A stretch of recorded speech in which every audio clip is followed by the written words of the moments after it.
product from the Lenskart I ordered for, and now I'm gonna open it and now let me check how it is. So inside this box, these are the contents I have got. Okay, this is kind of manual, and I got some kind of voucher, I guess, for Mantra.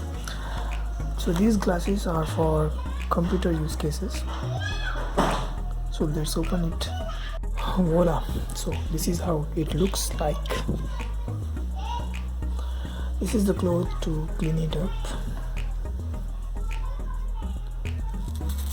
This is what I ordered.